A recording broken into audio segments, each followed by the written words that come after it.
we do not slumlord. I do not hand a house over that is not in rentable condition.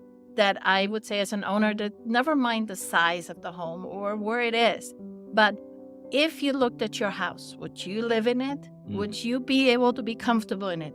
And if you can say, yes, I can live here because of cleanliness and how it looks, then we can rent it. That's how we view things. Okay. You as an owner are just as responsible. Make sure the home is in rentable condition, in clean and orderly condition, and it doesn't have to have everything brand new. It doesn't have to be all on the top of everything, but it has to have certain standards. Right. And when you have certain standards that you hand a house over to a tenant with, then you can expect those standards to be upheld by the tenant. If not, then you can give them the guidance that they need to get there. So that's where it starts. Very well said, because here at Azreia, we don't participate in having slumlords as members. And then hopefully you could see, we're here to provide housing for the citizens of Arizona. And as you can see, our property managers are exactly the same. So any thoughts around maybe like a new investor or someone that wants to cut corners and save some money and they want to be self-managed? Any advice towards that? Never skimp on qualifying your tenant. Okay. There's a lot of self-managers out there. I've taken a lot of properties over from self-managers that just didn't see the end of the light, but there's a lot of great people out there that do self-manage and do great at it. But always staying on top of the law and making sure you follow the rules. Yep. And of course, qualifying your tenant. Don't shortchange yourself. We've had that happen too many times. I've had too many owners come to me after the fact and ask us to help them bail them out. And we have.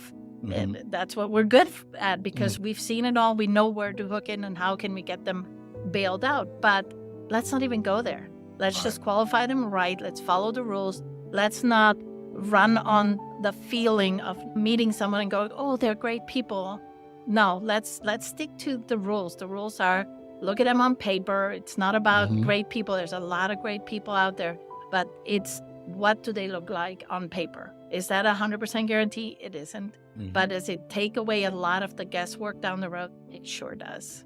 And do you guys do background checks? I'm assuming. And is there like a certain service you recommend or anything you would help anybody? Well, we use a property management background check. So we use CIC. You have to follow through. You have to you have to fill out the application. You have to let them come into the office. They have to see where you store your items, how you store them, what you have.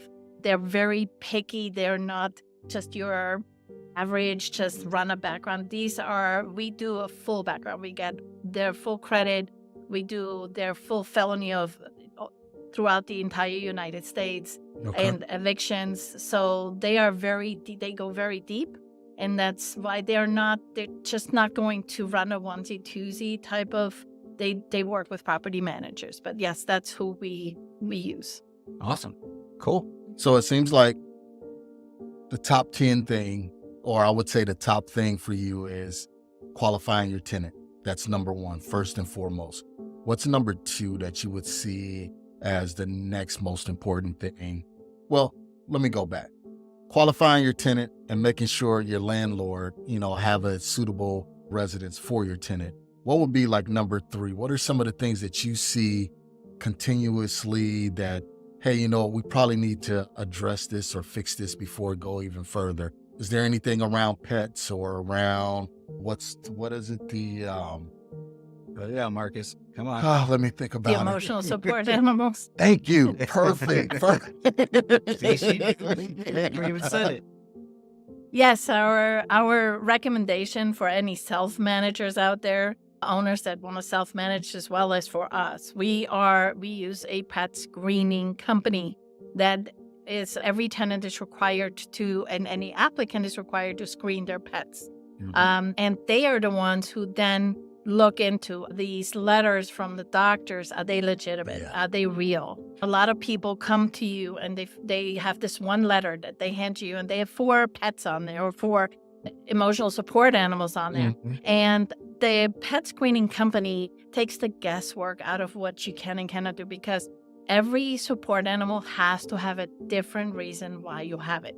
So, if you have 4 cats, then I guess the letter will have to say, cat number 1 has to be there for sleeping. Cat number 2 has to be Wow. there for driving. Oh. Cat number 4 has to be there for going to the shop or whatever it Mhm. is.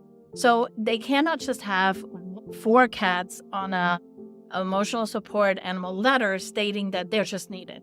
Got it. Okay. Now, no one asks why. So you can't sit there and go, why do you need these animals? Because that's a privacy issue. Mhm. But you can ask what their task is. Each one has to have its own task. And that usually takes a lot of the guesswork out of knowing, what do I do with 4 support animals? How do I justify that to an owner? Because they're like a wheelchair, right? But does a handicapped person that can't walk really need 4 wheelchairs? So it has to have a reason. Why do I need 4 wheelchairs? So in the same token, you have to be able to justify the task that these animals do.